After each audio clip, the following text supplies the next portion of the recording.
Hello everyone, myself Professor Hardik Prajapati. I warmly welcome to you from Sri Shivsha College of Commerce, Management and Computer Education. There is the managed by Jain Citizens Education Society.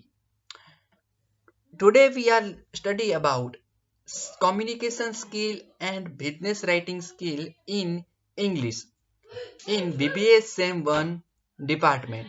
So let us start our lecture. In this video, we are study about the different types of non-verbal communication. In the previous video, we were studied the oral communication. So let us start our non-verbal communication. Although here there are many ways to classify non-verbal communication. કોમ્યુનિકેશનને ઘણા અલગ અલગ ડિપાર્ટમેન્ટની અંદર એટલે કે અલગ અલગ રીતના એને ક્લાસિફાય કરી શકાતું હોય છે. We will examine four of the more common types. તેમાંથી આપણે કોઈ પણ ચાર પ્રકાર છે એને સમજવાની ટ્રાય કરીએ. બોડી લેંગ્વેજ, પછી જે ફર્સ્ટ છે બોડી લેંગ્વેજ છે, સેકન્ડ છે સ્પેસ, થર્ડ છે ટાઈમ એન્ડ પેરા લેંગ્વેજ, પછી છે these four are the types are especially important to our discussion of the speaking and listening skill. તો આપણે જે સ્પીકિંગ અને લિસનિંગ સ્કિલ છે તે શું કરે છે? તે નોર્મલી છે એ તો કે ટોટલી ચાર પ્રકારની અંદર એના લેંગ્વેજની અંદર એનો ઉપયોગ થતો હોય છે. તો આ જે લેંગ્વેજ છે એને આપણે અહીંયા સ્ટડી કરવા જઈ રહી છે નોન વર્બલ કોમ્યુનિકેશનની અંતર્ગત. ઓકે, ચાલો તો સ્ટાર્ટ કરીએ. The first point or the first type of non-verbal communication. First is body language. So what is body language? The body language, much of what we send to others without using words, is sent through physical movement of our bodies. હવે આપણે છે generally આપણે જોઈએ છીએ કે traffic police, તો શું traffic police છે એ કોઈ દિવસ તમને ક્યારેય છે એ ક્યાંય કહેવા માંગે છે? ક્યારે તમને એના ઓરલી ત્યારે ક્યારે સાંભળ્યું છે? તો કે ના. મતલબ એના જે બોડી લેંગ્વેજ છે એના ઉપરથી, એટલે કે જેનો હેન્ડ ફ્લો છે એના ઉપરથી જ આપણને ખ્યાલ આવી જાય છે કે આપણે શું કરવાનું છે. આપણે જે બાઇક છે એને ઊભું રાખવાનું છે કે એને પાસ થવા દેવાનું છે. તો એનો મતલબ છે કે આપણે એની બોડી લેંગ્વેજ છે. કોઈ એવા કોમ્યુનિકેશન પણ છે જેની અંદર કોઈ ઓરલ કોમ્યુનિકેશન મતલબ કોઈ કન્વર્ઝેશન નથી થતું, છતાં પણ મેસેજ છે યા ડેટા છે એક જગ્યાએથી બીજી જગ્યાએ ટ્રાન્સફર થઈ શકતો હોય છે. જે ફિઝિકલ મુવમેન્ટથી, એટલે કે તમારા જે ફિઝિકલ મુવમેન્ટ છે એના થ્રુ થઈ છે. When we wave our arms and fingers, જ્યારે આપણે પોતાના હાથ હલાવીએ છીએ યા ફિંગર હલાવીએ છીએ, યા વ્રિંકલ અવર ફોરહેડ, એટલે જે આપણા ફોરહેડ છે એટલે કે જે આપણી કપાળ છે એની અંદરની જે સ્ક્રેચીસ છે, વ્રિંકલ છે, એના ઉપરથી આપણને ખ્યાલ આવી જાય છે. એટલે કે ફેશિયલ એક્સપ્રેશન આપણે મૂવીની અંદર જોઈતા હોઈએ છીએ કે એક્ટર અને એક્ટ્રેસ છે તેના ફેશિયલ એક્સપ્રેશન કેવા હોય છે, તેના ઉપરથી આપણને ખ્યાલ આવી જાય કે એ શું કહેવા માંગે છે. Stand erect, smile, gaze at another and so on. અને આવા ઘણા બધા એવા જે ફિઝિકલ મુવમેન્ટ રહેલા છે જેના આધારે આપણે કોમ્યુનિકેશન કરી શકતા હોઈએ છીએ. વી કન્વે સર્ટેન મિનિંગ્સ, આપણે છે ને તેનાથી ઘણો કન્વે એટલે પાસ થવું, પસાર થવું એક જગ્યાએથી બીજી જગ્યાએ, અને મિનિંગ એટલે તેનાથી છે ને એ ઘણી બધી મેસેજ છે એક જગ્યાએથી બીજી જગ્યાએ ટ્રાન્સફર થતા હોય છે. And the face and eyes, તમારી આંખો છે અને તમારો ચહેરો છે, sorry, the certain meaning and other convey meanings of us in return, જે બીજા આપણને મેસેજ આપે છે સામેથી તે પણ આપણે સમજી શકતા હોઈએ છીએ. In particular the face and eyes, gesture, posture and physical appearance reflect the inner working of emotions in our bodies. તો આ બધા છે ને એ આપણી જે બોડી છે એના જે શું કરે છે, એક પ્રકારના રિફ્લેક્ટર છે જેનાથી આપણે કોમ્યુનિકેટ કરી શકીએ છીએ. When one expression is his or her feelings, it is said that 55% of the communication consists of body language. એટલે કે 55% છે ને એ તમારા બોડી લેંગ્વેજથી જ કોમ્યુનિકેશન થઈ શકતું હોય છે. And 38 is expressed through tone of voice, જે તમારા ટોન ઓફ વોઇસથી 38% છે તે કાઉન્ટ થતું હોય છે, અને 7% કોમ્યુનિકેટ થ્રુ ધ વર્ડ્સ, એટલે કે તમે કયા વર્ડને યુઝ કરીને કોમ્યુનિકેશન કરો છો તે તમારા 7% ડિપેન્ડેડ હોય છે. એટલે કે ટોટલી 55% છે તે તમારું બોડી લેંગ્વેજ છે એના આધારે કોમ્યુનિકેશન સક્સેસફુલી છે કે કેમ તે ખ્યાલ આવી જતું હોય છે. ઓકે, જો બોડી લેંગ્વેજ છે એ અહીંયા કમ્પ્લીટ થાય છે. તો આપણે નેક્સ્ટ વાત કરીએ. ધ સેકન્ડ છે ગેસ્ચર. હવે ગેસ્ચર શું છે? When movement of arms, legs, hands, torso and head, એટલે કે તમારી જ્યારે હાથ પગની મુવમેન્ટ હોય છે, આપણે ઇન્ટરવ્યુમાં જતા હોઈએ છીએ ત્યારે આપણે જોઈએ છે ને, એ આપણે કેમેરાની અંદર જ છે, એ આપણે જે વોકિંગ સ્ટાઇલ છે એને જોવે છે, આપણે ગેટની અંદર એન્ટ્રી કઈ રીતના કરીએ છીએ, ત્યાંથી આપણા બિહેવિયર કેવું છે, સમજે, આપણે હેન્ડ ફ્લો કેવા છે, આપણા આર્મ છે એ કઈ રીતના રહે છે, એના લેગ્સ છે આપણે કઈ રીતના ચાલીએ છીએ, આપણો જે હેડની મુવમેન્ટ છે કેવી છે, આ બધું જ છે એ કેમેરાની અંદર છે. એ શું થતું હોય છે તો કે એનું આખું છે એ શું થતી હોય છે તો દેખરેખ રહેતી હોય છે. તો એનો મતલબ છે તમારા ગેસ્ચર પણ ઇમ્પોર્ટન્ટ છે જ્યારે તમે કોમ્યુનિકેશન કરતા હશો ત્યારે. And gesture also communicate very meaningfully. તે મિનિંગફુલી શું કરે છે? તમારું કોમ્યુનિકેશન કરે છે. For example, pounding fist on a table shows the anger, while a forefinger raised above the head shows number L. તો આપણે શું કરીએ છીએ? તો આપણે છે આ એક્ઝામ્પલ તો ઠીક છે, પણ આપણે એવી રીતના પણ રાખી શકીએ છીએ કે આપણે જ્યારે ટેબલ ઉપર બેઠા હોઈએ છીએ ત્યારે આપણી 4 ફિંગર છે એને ટેબલ ઉપર રાખીએ છીએ અને આપણું જે થંબ છે એ નીચેની તરફ રહે છે. હવે એવી જ રીતના વાત કરીએ, તમે કોઈ ઇન્ટરવ્યુમાં જાઓ છો અને તમારો જે બેસવાની સ્ટાઇલ છે, તમારા હેન્ડ ફ્લો છે, આપણે કોઈ આન્સર આપતા હોય ત્યારે આપણે હેન્ડ ફ્લો થવો જરૂરી છે, મતલબ એ વર્ડને લઈને યા સ્પીચને લઈને. તો એ જે સ્પીચને લઈને તમારો હેન્ડ ફ્લો થાય છે એના આધારે આપણે એવું કહી શકીએ કે તમે શું થાય છે તો તમારે જે એ બોડી લેંગ્વેજના જે ગેસ્ચર છે એ સારા છે અને કોમ્યુનિકેશન સારું કરી શકો છો. ઓકે, તો આના ઉપરથી એક ખ્યાલ આવે છે. પછી moreover, speaking and the gesture appear to be linked. તો તમારું સ્પીકિંગ અને ગેસ્ચર છે એ લિંક થયેલા છે એવું અહીંયા શું થાય છે તો કે પ્રૂવ થાય છે. Another area of body language is a physical appearance of a clothing. હવે બીજા બોડી ગેસ્ચરની વાત કરીએ તો તમારે છે એ બોડી ઉપરની અંદર વાત કરીએ તો ક્લોથિંગ, તમારા કપડાઓ છે તેના ઉપરથી ખ્યાલ આવી જાય છે તમારા એપિરિયન્સની. પછી તમારા હેર સ્ટાઇલ એન્ડ એડોર્નમેન્ટ મતલબ જ્વેલરી છે, કોસ્ટમિક છે, એટલે કે તમે આપણે કહીએ છીએ ને કે ઇન્ટરવ્યુમાં જોઈએ ત્યારે જ્વેલરીનો યુઝ ના કરવો જોઈએ, હેર સ્ટાઇલ છે એ સોફિસ્ટિકેટેડ રહેવી જોઈએ, સમજાય. તો ક્લોથિંગ છે એ ફોર્મલ રહેવા જોઈએ. આ શું કામ કહીએ છીએ? કેમ કે તમારે ત્યાંથી એની પ્રેઝન્ટેશન છે, તમારું પ્રેઝન્ટેશન દેખાઈ રહ્યું છે આઉટર, એ છે એ સારું લાગે એટલા માટે. ઓકે, ચલો તો નેક્સ્ટ વાત કરીએ. ગેસ્ચરનું છે એ ટોપિક પૂરો થાય છે. તો ગેસ્ચર એટલે તમને ખ્યાલ આવી ગયો હશે. સેકન્ડ છે ફેશિયલ એક્સપ્રેશન. આપણે ફેશિયલ એક્સપ્રેશનનું બેસ્ટ ઉદાહરણ જોઈએ તો મૂવીની અંતર્ગત સમજાય, એક્ટર અને એક્ટ્રેસ છે તેના એક્સપ્રેશન જોઈને આપણને ખ્યાલ આવે છે કે તે શું છે, હેપી છે યા સેડ છે યા ઇમોશનલ છે, એના બધા જ આપણને ખ્યાલ આવી જતા હોય છે. તો કે યસ, ફેશિયલ એક્સપ્રેશન. હવે તો એની જ વાત કરીએ તો face plays a vital role in the communicating various messages. તે આપણી ફેસ છે ને એ ઇમ્પોર્ટન્ટ રોલ ભજવે છે જ્યારે શું થાય છે તો મેસેજને કોમ્યુનિકેટ કરવાનો હોય છે ત્યારે.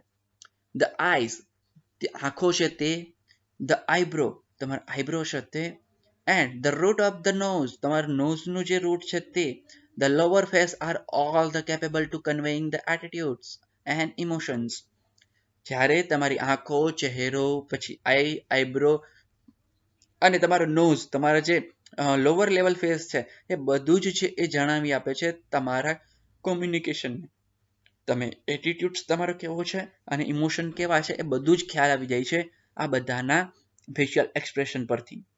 Study the following table which is describe the facial expression that conveys a specific meaning. જે ટેબલ છે એના ઉપરથી તમે જોઈ શકો છો કે કઈ રીતના મેસેજ છે કન્વે થતો હોય છે. ઓકે, નેક્સ્ટ વાત કરીએ તો સ્પેસ લેંગ્વેજ, જેને કહેવાય પ્રોક્સિમિક્સ. તો સ્પેસ લેંગ્વેજ એટલે શું તેની આપણે જોઈએ. Just a poster and gesture speak. So does space? Not only does space affect the way we communicate, but we also use space to communicate. First of all, we must examine our attitude to the space in which our movement takes place. Each of us has spaces that we feel are of our own. એટલે કે બધાને છે ને એ communicate કરવા માટે પોતપોતાની રીતના એમને સ્પેસ જોઈતી હોય છે. સમજાય? હવે કોઈ લોકો છે એ જો સ્પેસનો મતલબ બે રીતના છે. તમે કોમ્યુનિકેટ કરવા માટેનો જે વચ્ચેની મુવમેન્ટ છે કોઈ પર્સન સાથેની મીટિંગની, એ મુવમેન્ટને પણ સ્પેસ કહેવાય. અને બીજું એક ડિસ્ટન્સ મેન્ટેન કરવું, એને પણ સ્પેસ કહેવાય. એટલે કે બંને મિનિંગથી આપણે કઈ રીતના છે એ સમજીએ. Each of us has space that we feel of our own. બધાને એક અલગ અલગ સ્પેસની રિક્વાયરમેન્ટ હોય છે. Many families have a particular chair which is dad's chair and we betide anyone who dares to sit in it. એટલે કે આપણે બધાને એક સ્પેસ જોતી હોય છે, બધાને એક પોતાનું શું જોતું હોય છે, એક થિંગ્સ જોતા હોય છે. તો એવી જ રીતે એટલે કે આપણે ઘરમાં જોઈએ છીએ ફેમિલીની અંદર, ઘણી ફેમિલીમાં કે એક પપ્પાની ચેર છે ફિક્સ હોય, પપ્પાનો બેડ છે ફિક્સ હોય. સમજાય? આવું આપણે કહીએ છીએ. શું કામ? કેમ કે તેમને એક અલગ સ્પેસ જોઈતી હોય છે એટલા માટે. અને જો તે સીટ ઉપર કોઈ બેસી જાય તો તેની આવી બને છે. સમજાય? એટલે કે તેને ગુસ્સો સહન કરવો પડતો હોય છે. તો similarly it would be the unthinkable for a subordinate to wall into a boss's office and sit down in the boss's chair. જો તમે બોસની ઓફિસ હોય અને એની ચેર ઉપર બેસી જાઓ તો તમારી છે એ ખ્યાલ આવી જાય કે આપણને એ કેટલું અનસોફિસ્ટિકેટેડ છે. In offices, space is usually directly related to status. જે ઓફિસના સ્પેસ છે ને, એટલે કે એની જે ચેર છે યા ઓફિસો છે યા કમ્પાર્ટમેન્ટ છે યા ડિપાર્ટમેન્ટ છે, તેની અંદર જઈને તમે બેસો છો, એના મતલબ ચેર પરથી જ ખ્યાલ આવી જાય તમારા પાવરનો અને તમારા સ્ટેટસનો. The higher up the position in an organization, more square feet of floor space they have to their offices. મતલબ જેમ જેમ તમારો પાવર વધતો જાય, એટલે કે જેમ જેમ તમારી ઓથોરિટી છે ઇન્ક્રીઝ થાય, તેમ તેમ તમારે છે એ શું થાય છે, સ્ક્વેર ફૂટ એરિયા, એટલે કે તમારી જે ઓફિસનો એરિયા છે એ વધતો જતો હોય છે. એની અંદર આપણે વાત કરીએ, કંપનીની અંદર જશો તો જે બોસની ઓફિસ છે ને એ મોટી હશે. પછી એની કરતાં જે નાનો એની ઓફિસર હશે યા કોઈ HOD હશે તેની ઓફિસ એની કરતાં થોડીક નાની હશે. પછી એની લોઅર લેવલમાં કોઈ વ્યક્તિ આવતો હશે, એની ઓફિસ એના કરતાં પણ નાની હશે. તો આવી રીતના હોય છે. તો કે યસ. પછી have in their offices, even in open plan offices, which are very common nowadays. There may be subtle ways in which status or responsibility reveals itself. હવે ઓપન ઓફિસનો એરિયા પણ હવે એક આવી રહ્યો છે. મતલબ બધાને કોઈ ઇન્ડિવિડ્યુઅલ ઓફિસ નહીં, બટ ઓપન ઓફિસ આપી દેવામાં આવે છે. તો કે યસ, તેની અંદર છે એ શું કરવામાં આવે છે, તો કે સેપરેટ ઓફિસ કરી દેવામાં આવે છે. કોમન હોલ હોય તેની અંદર સેપરેટ ઓફિસ બનાવી દેવામાં આવતી હોય છે. એટલે કે હવે ઓપન ઓફિસનો જે એક પ્લાન છે એ હવે ચાલી રહ્યો છે. અને આની અંદર છે તમારી સ્પેસ, સ્ટેટસ અને રિસ્પોન્સિબિલિટી છે એ તમારી જાતે હવે એને ફીલ કરવાની હોય છે અને વર્ક કરવાનું હોય છે. તો આવી જ રીતના સ્પેસ લેંગ્વેજનો યુઝ થતો હોય છે. પ્રોક્સેમિક્સ કહેવાય છે આના. તો કે યસ, તમારે જે એરિયા જોઈતો હોય છે તમારા વર્ક માટેનો, કોમ્યુનિકેશન માટેનો, તે time. Just as there is a body and space language. તો શું કહે છે? Just as there is a body and space language, there is also time language. હવે એને ટાઈમ લેંગ્વેજ પણ કહેવાય છે. કેમ? that is how we give meaning to time communicates to other. આપણે કેટલો સમય બીજા લોકોને કોમ્યુનિકેટ કરવા માટે આપીએ છીએ તે પણ કેલ્ક્યુલેશન થતું હોય છે. To illustrate, think about how you manage your daily schedule. તમે વિચારો, તમે ડેઇલી શેડ્યુલમાં કેટલું મેનેજ કરો છો, કેટલો ટાઈમ કોમ્યુનિકેટ કરો છો કોની સાથે, કેટલો ટાઈમ છે એ વર્ક કરો છો, એ બધું તમે શેડ્યુલ બનાવો. Do you arrive early for the most appointment? શું તમે કોઈ અપોઇન્ટમેન્ટ છે એની માટે કોઈ દિવસ વહેલા આવેલા છો? Do you prepare agendas for meeting? શું તમે ક્યારે મીટિંગ માટેનો જે એજન્ડા છે એ તૈયાર કરેલો છે? How you resend to time communicates to other? તમે જ્યારે કોઈ બીજાની સાથે ચર્ચા કરતા હોય ફરી વાર ત્યારે તમે કેટલો સમય આપેલો છે? મતલબ આ જે બધું જે ક્વેશ્ચનના આન્સર છે એ જ બતાવે છે ટાઈમ કોમ્યુનિકેશન, મતલબ આ સમયની પહેલા, એટલે કે એજન્ડા છે એ ક્યારે બનાવવામાં, મીટિંગની પહેલા બનાવવામાં આવે, એટલે કે કોઈ પણ જે ઇન્ડિવિડ્યુઅલ થિંગ્સ છે તેની પહેલા બનતી કોઈ ઘટના છે એને કહેવાય ટાઈમ કોમ્યુનિકેશન. ઓકે, નેક્સ્ટ વાત કરીએ તો પેરા લેંગ્વેજ. પેરા લેંગ્વેજ યા પેરાલિંગ્વિસ્ટિક તરીકે તેને ઓળખવામાં આવે છે. And what is the paralanguage? The paralanguage means like languages, એટલે કે કોઈ ગમતી ભાષાઓ. સમજાય? આપણે જોઈએ છીએ ને કે આપણે ઇંગ્લિશ ઘણા બધા લોકો બોલતા હોય છે, હિન્દી ઘણા બધા લોકો બોલતા હોય છે. શું બધાના ટોન છે એ સેમ હોય છે? ના. સમજાય? એવી જ રીતના the study of paralanguage focuses on how you share what you share. તમે કઈ રીતના કહેવા માંગો છો અને શું કહેવા માંગો છો તેના ઉપર રહેલું હોય છે પેરાલેંગ્વેજનું study. It is the fourth type of non verbal communication. આ છે એ ચોથા પ્રકારનું છે જે નોન વર્બલ કોમ્યુનિકેશનની અંદર paralanguage. It is the closest to communication with the word symbols. આ છે ને એ વર્ડ સિમ્બોલની સૌથી નજીકનું છે. It has to do with the sound of speakers voice.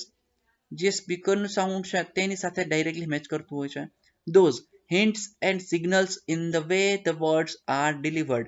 જે છે એ તમને શું આપે છે? સિગ્નલ આપે છે અને હિન્ટ આપે છે. એના કારણે તમને ખ્યાલ આવી જાય છે કે તમારે વર્ક શું કરવાનું છે અને મેસેજ શું ટ્રાન્સફર થયો છે. ઓકે, આપણે જોઈએ છે કોઈ ક્રિકેટ મેચ કે ફૂટબોલ મેચ હોય છે તો એની અંદર શું હોય છે? તો એની અંદર જે કોચ હોય છે એ ગ્રાઉન્ડની બહાર હોય છે, એટલે કે પેવેલિયમમાં હોય છે. તો એ વ્યક્તિ છે તે કોઈ પણ ખેલાડી અંદર જે રમી રહ્યો છે એને કોઈ એક્શનથી, પેરાલેંગ્વેજથી એને કહેવામાં આવે છે યા ઈશારો કરવામાં આવે છે. એટલે એ સમજી જાય છે કે મારે આવી રીતના કરવાનું કહે છે, આ ઇન્સ્ટ્રક્શન મને જે મળી છે એ આ ઇન્સ્ટ્રક્શન છે. તો એને કહેવાય પેરાલેંગ્વેજીસ. ઓકે, ચાલો નેક્સ્ટ વાત કરીએ. The dress and grooming. હવે તમારો ડ્રેસ છે એ કેવો હોવો જોઈએ, યા તમારો પહેરવેશ છે એ કેવો હોવો જોઈએ. Closely allied to body languages is the way we clothe and decorm our bodies in order to send message about ourselves to all we meet. For instance, થોડી ક્ષણની અંદર જ જે પણ વ્યક્તિ આપણને મળ્યો છે એની ઉપર આપણી પર્સનાલિટીની છાપ છોડવી હોય તો આપણે બોડી લેંગ્વેજની ઉપર રહેલા જે ક્લોથ છે એ આપણે ઇમ્પેક્ટ છોડી દેતા હોય છે. ઓન પેન્સિલ ઓકેશન્સ, એટલે કે થોડાક ઓકેશનની અંદર. We dress to suit that occasion. આપણે છે એ કેટલાક એવા ઓકેશન છે જેની અંદર આપણે શું કરતા, શૂટ પહેરતા હોઈએ છીએ. તો કે yes, at all times we dress to indicate the kinds of person we wish to be thought to be and the sort of role we wish to play in life. આપણે આવી જ રીતના ઘણા બધા ઓકેશનની અંદર અલગ અલગ આપણે ક્લોથ છે એ પહેરીને જતા હોઈએ છીએ અને આપણે લાઈફને આવી જ રીતના જીવતા હોઈએ છીએ. તો કે યસ. એન્ડ 7 છે visual communication, a science and signal. તો વિઝ્યુઅલ કોમ્યુનિકેશન એટલે શું? તો દેખી જોઈને એક કોમ્યુનિકેશન કરવું. મતલબ તમે જોયું હશે કે કોઈ કોઈ ડીફ છે તો એની અંદર શું થાય છે, ડીફ છે કોઈ વ્યક્તિ, તો એને જ્યારે કોઈ વિઝ્યુઅલ કોમ્યુનિકેશન છે એની માટે ખૂબ જ ઇમ્પોર્ટન્ટ થઈ જાય છે. જ્યારે કોઈ એક સિગ્નલથી કોમ્યુનિકેટ કરે છે તો કે યસ. પછી સાઇન લેંગ્વેજ, તો સાઇન લેંગ્વેજ થી પણ કોમ્યુનિકેશન થઈ શકે છે. એન્ડ પોસ્ટર, એટલે કે હું તમને કોઈ પોસ્ટર બતાવી દઈશ. આપણે જોઈએ છીએ કોઈ સ્ટ્રાઇક કરે ને તો સ્ટ્રાઇક કરે ત્યારે એ મોટા મોટા અવાજે રાડો પાડવી. આપણે ભારત દેશની વાત નથી, અહીંયા વાત કરીએ છીએ આપણે ફોરેન કન્ટ્રીની, અમેરિકા છે યા યુરોપની કોઈ કન્ટ્રી છે, ત્યાં છે ને એ સ્ટ્રાઇક થઈ ને તો એ કોઈ માઇક લઈને કે એવી રીતના કોઈ નથી નીકળી જતા. શું કરશે? મોટા પોસ્ટર હશે, પોસ્ટર ઉપર છે એ પોતાના હેન્ડરાઇટિંગથી જે પણ ટોપિકનો એ શું કરે છે તો કે વિરોધ કરી રહ્યા છે એને શું કરી દેશે, લખી નાખશે અને પછી મોટા પોસ્ટર છે એને સામે રાખી દેશે. તો આવી રીતના પણ કોમ્યુનિકેશન થતું હોય છે. તો કે યસ, એટલે કે આવી રીતના પણ ઇમ્પોર્ટન્ટ કોમ્યુનિકેશન થતા હોય છે. નેક્સ્ટ વાત કરીએ તો કલર. તો colour is a very important and powerful means of communication. આપણે કલર પણ ઇમ્પોર્ટન્ટ થઈ જાય છે. આપણે જનરલ ઇન્ફોર્મેશનની ચર્ચા કરીએ તો આપણે કહીએ છીએ કે તમે જ્યારે કોમ્યુનિકેશન કરો છો ત્યારે શું કરો છો, ત્યારે તમે ઇન્ટરવ્યુ આપવા જાઓ છો ત્યારે આપણે એમ કહીએ છીએ ડાર્ક કલર છે એ ના પહેરવા જોઈએ. શું કામ? તો કે એનાથી તમારી નેગેટિવ ઇમ્પેક્ટ પડે છે. તો કે યસ, એટલે કોમ્યુનિકેશનમાં કલર પણ ઇમ્પોર્ટન્ટ છે. Colour has a બ્રાઉટ charm to our daily routine.